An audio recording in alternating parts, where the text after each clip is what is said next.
ரித்விக் என்ன பண்ணுது? சளி பிடிச்சிருக்கா உங்களுக்கு? ரித்விக் சளி பிடிச்சிருக்குன்னு சொல்லிட்டாரு. நம்ம இப்போ அவருக்கு கஷாயம் வச்சு கொடுக்கலாம்.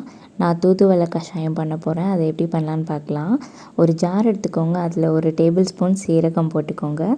ஒருவேளை நீங்கள் மிக்ஸி ஜாரில் ஓட்டலை அப்படின்னா நீங்கள் இடித்து கூட போட்டுக்கலாம். இல்லை அம்மியில் நல்லா நசுக்கி போட்டுக்கோங்க. அண்ட் தென் ஒரு டேபிள் ஸ்பூன் மிளகு எடுத்துக்கோங்க. அண்ட் தென் ஒரு துண்டு இஞ்சி இந்த மாதிரி எடுத்துக்கோங்க. இதை நம்ம இப்போ ஒரு மூடி போட்டு க்ளோஸ் பண்ணி தண்ணி விடாமல் அரைச்சிக்கலாம். இப்போ பார்த்திங்கன்னா இப்படி தான் இருக்கும். இப்போ ஒரு பாத்திரம் எடுத்துக்கோங்க. அதில் நான் 1 டம்ளர் தண்ணி ஊற்றுறேன். இப்போ நான் தூதுவளையை இந்த மாதிரி க்ளீன் பண்ணி எடுத்து வச்சுக்கிட்டேன். சில பேர் இந்த குச்சியோடே போடுவாங்க. நான் இலை மட்டும்தான் போட்டிருக்கேன். அண்ட் தென் இந்த மாதிரி அரைச்சோம்ல, அதை எடுத்து இந்த மாதிரி இதோடு சேர்த்துக்கோங்க. நல்லா கொதிக்க விடுங்க. நம்ம 1 டம்ளர் தண்ணி ஊற்றணும்ல, அது 1/2 டம்ளராக ஆகிற வரைக்கும் நல்லா கொதிக்க விடணும்.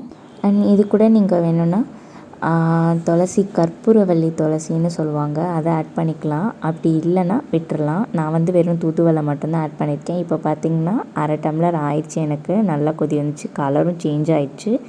இப்போ நான் ஸ்டவ் ஆஃப் பண்ணிக்கிறேன். இதை அப்படியே நம்ம வடிகட்டிடலாம்.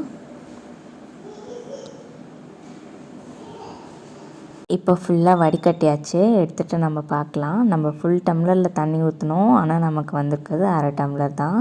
ஸோ நமக்கு கஷாயம் ரெடி ஆகிடுச்சு. பெரியவங்களாக இருந்தால் இப்படியே சாப்பிட்றலாம். ஒருவேளை குழந்தைங்களுக்கு கொடுக்குற மாதிரி இருந்தால் அப்படின்னா இந்த மாதிரி கேப்பில் 5 ml தான் தரணும். ஆனால் தேன் கொஞ்சம் சேர்த்துக்கோங்க. ஏன்னா கொஞ்சம் இஞ்சிலாம் சேர்த்தனால கொஞ்சம் காட்டமாக இருக்கும். ஸோ லைட்டாக தேன் சேர்த்துட்டு இந்த மாதிரி 5 mlக்கு அந்த தண்ணியை ஊற்றிக்கோங்க. இப்போ நம்ம மிக்ஸ் பண்ணி விட்டுறலாம் நல்லா. இன்னொரு முக்கியமான விஷயம், இதை எம்டி ஸ்டொமக்கில் யாரும் சாப்பிடக்கூடாது. நீங்கள் ஒன்று ஆஃப்டர்நூன் இல்லை காலையில் பிரேக்ஃபாஸ்ட் முடிச்சுட்டு 5 ml கொடுங்க போதும். எம்டி ஸ்டொமக்கில் எப்பவும் சாப்பிட்றாதீங்க. இப்போ நம்ம எல்லாத்தையும் மிக்ஸ் பண்ணியாச்சு. இப்போ நான் இதை அப்படியே எடுத்துகிட்டு போய் என் பையனுக்கு கொடுக்குறேன். அவர் இந்த கஷாயத்தை சாப்பிட்றாரான்னு பார்க்கலாம் வாங்க.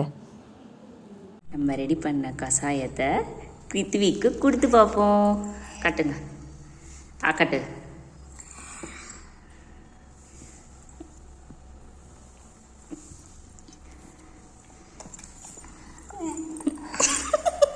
என்னாச்சு? இங்கே பாரு ரித்விக், கஷாயம் குடிச்சிட்டியா? எப்படி இருந்துச்சு? உரப்பாடி எப்படி இருந்துச்சு? காட்டுச்சுடி. நல்லா இருந்துச்சா? சூப்பரா. Thank you thank you thank you.